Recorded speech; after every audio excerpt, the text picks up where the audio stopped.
hello गते को सनाम को सगुन जोहार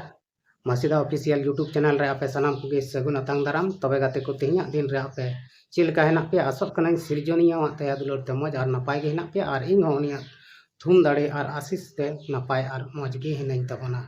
तबे गते को तेहि झारखंड रिया छोटा छोटा कटी कटी खबर बन बड़ाया अपडेट बन बड़ाया चित को चला कना निया को समय रे आदो ओना को आंजम लगी ते आपे मी घड़ी बड़ी ध्यान ते वीडियो पे नेल तबना और नित समय रे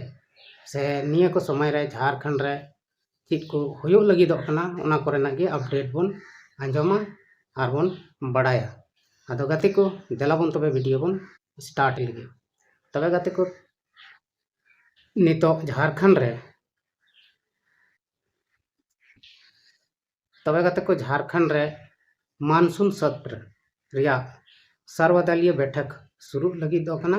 आदो ओना मजते चला बनाव लगी गे मिटन सर्वदलीय बैठक को दोहो किदा से दुपुड़ुब को दोहो किदा ओनारे हेमंत सोरेन मुख्यमंत्री होय सेलेना आदो उनी दो अंते बाय तहे कना झारखंड रे दो बाय तहे कना उनी दिल्ली रे तहे लेना चेदा से ओंडे दिसम गुरु शिबू सोरेन रुगुर कना उनी हर हर गे उनी सेन कान थेना आदो उनी ओंडे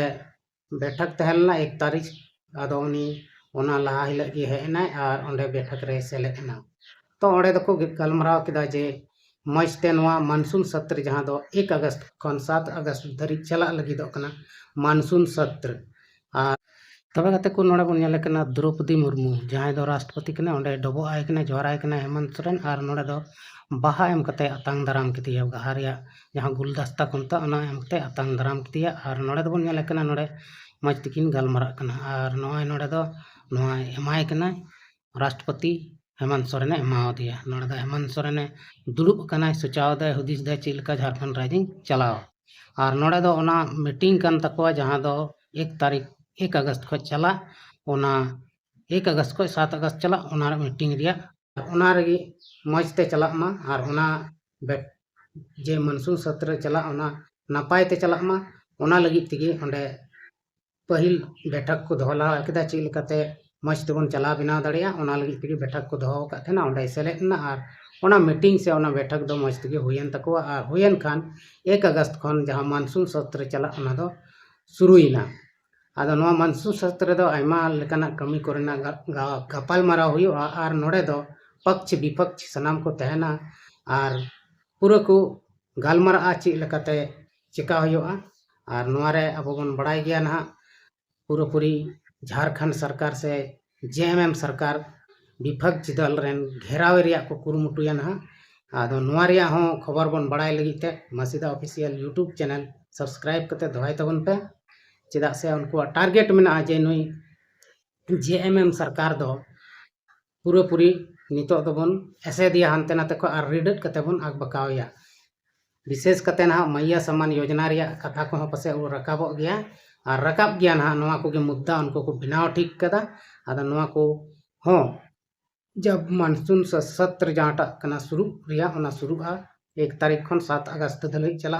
ओना बीच रे अब खबर को नोंका के बन बड़ाई दिया ना आपे नोआ चैनल माध्यम ते हुडिंग हुडिंग खबर को बड़ाई चुबना और हो मिटन खबर द्रौपदी मुर्मू झारखंड हेज लेना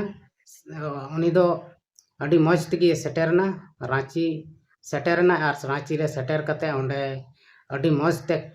हेमंत सोरेन डबो जोहार कते आतांग दाराम किदिया और उनी ओंडे ओना गपाल मारावना किन आयमा लेकाना कथा बाथा कते उनी दो देवघर चलावना देवघर एम्स होय चलावना ओडे खोय देवघर नगरी देवघर रे नितो पूजा पाठ चला कना उनते होय चलावना आदो नोंका लेकाते भारत रेन जहां राष्ट्रपति कनाय श्री द्रौपदी मुर्मू उनी हो झारखंड रे हेज कते दाणा दी किदाय और नुको मज मजे कथा को लैयात कोआ आदो गति को नय नोंका अबवा राज्य रे पक्ष विपक्ष ते पूरे माने चला कना कथा बथा पूरे टेंशन रे मेना कोआ नुको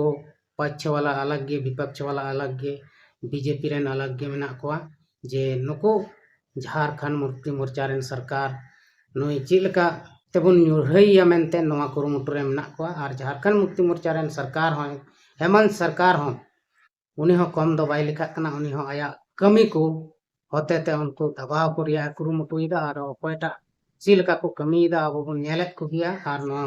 वीडियो माध्यम ते बन नेलेत को और सोशल मीडिया रे आयमा लकना वीडियो गुरलाव बड़ाय कना ओना को बन नेलेत कान गिया आदो हुदिस गांडोना बन जे मेनते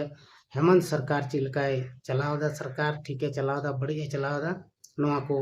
कमेंट बॉक्स रे जरूर पे लई तबना ताकि नो वीडियो माध्यम ते आयमा हड़ को बड़ाय दाड़िया मा जे झारखंड रे चित को हुयुक कना निया को दिन रे आदो